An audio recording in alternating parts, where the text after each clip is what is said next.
ఇప్పుడు మనము శ్రీమద్ భగవద్గీత 13వ అధ్యాయము క్షేత్రజ్ఞ విభాగ యోగంలోని 32వ శ్లోకం యొక్క భావాన్ని తెలుసుకుంటాము.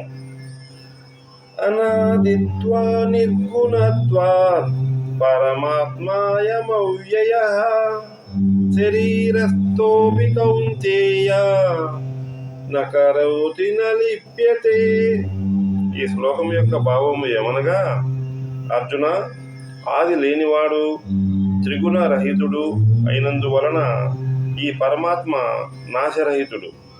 శరీరంలో ఉన్నప్పటికీ ఏ కర్మను చేయడు, కర్మఫలం చేత మలిన పడడు. జీవాత్మకే చిదాకాశము అని పేరు.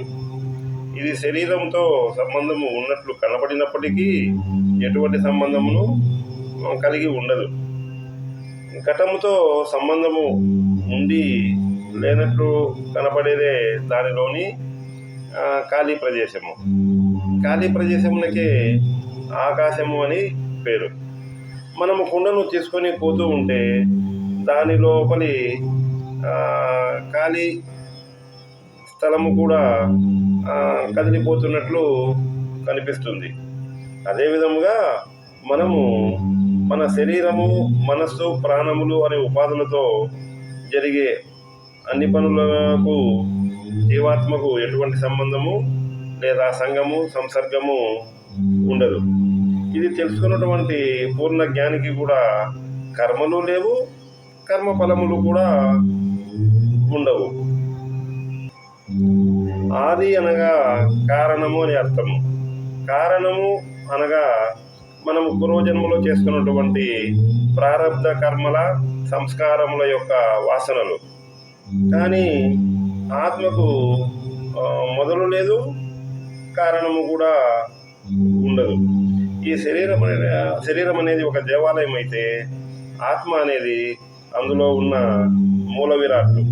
అందువలన మనము ఈ శరీరమునకు ఎటువంటి పాపస్పర్శ లేకుండా పవిత్ర భావనలతో జీవించవలసి ఉంటుంది. అప్పుడు మాత్రమే ఈ లోపలి ఆత్మకు ఎటువంటి మలినములు చెందకుండా పవిత్రముగా ఉంటుంది. మనము శరీర భావనతో ఉండి చేస్తున్నప్పుడే మనకు కర్తృత్వ భావన కలిగి శరీరంతో చేసే అన్ని కర్మల యొక్క ఫలములు మనకు చెందుతాయి. కానీ లోపల ఉన్నటువంటి అకర్త అయినటువంటి ఆత్మకు ఎటువంటి కర్మఫలములు అందవు, చెందవు. ఈ ఆత్మ క్షేత్రముతో తాదాత్మ్యం చెందినప్పుడు క్షేత్రజ్ఞుడు అని పిలువబడతాడు. ఇక్కడ క్షేత్రం అనగా శరీరము లేదా ప్రకృతి అని మనం గ్రహించవలసి ఉంటుంది. అప్పుడు ఈ క్షేత్రజ్ఞుడు జీవుడుగా మారి అహంతో పనిచేసి దానికి సంబంధించినటువంటి అన్ని కర్మల యొక్క ఫలితములను సాధిస్తాడు. కానీ ఆత్మభావనతో నిస్సంగముగా ఉంటే ఎటువంటి కర్మఫలాలు ఆత్మకు చెందవు. ఇదే విధముగా మనము న్యాయ కోర్టులో జడ్జి కూడా ఉరిశిక్ష వేస్తాడు. కానీ అతనికి ఖైదీతో కానీ ఎటువంటి సంబంధ బాంధవ్యాలు ఉండవు. కావున అతడు జడ్జి గారు అంతకుడు కారు. పదార్థములు లేదా ద్రవ్యములకు త్రిగుణములు ఉంటాయి. అనగా ప్రకృతికి త్రిగుణములను కలిగి ఉంటుంది. కానీ ఆత్మకు ఎటువంటి గుణములు ఉండవు. అనగా అది నిర్గుణి. ఈ విధముగా ఒకే శరీరము అనేటటువంటి వృక్షంలో రెండు పక్షులు అనగా జీవుడు లేదా క్షేత్రజ్ఞుడు ఉంటాడు. మరియు నిస్సంగ భావనతో ఆత్మ లేదా పురుషుడు కూడా నెలకొని ఉంటారు.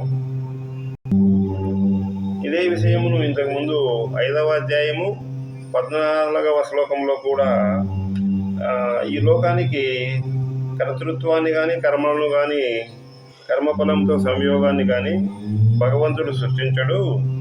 ఈ ప్రకృతి మాత్రమే వీటిని కలుగజేస్తుందని చెప్పడము జరిగింది. ఇది తెలుసుకొని మనము నిస్సంగ భావనతో నిష్కామ కర్మయోగమును అనుష్ఠించి ఆత్మ సాక్షాత్కారము పొందవలెను. శుభం భూయాత్.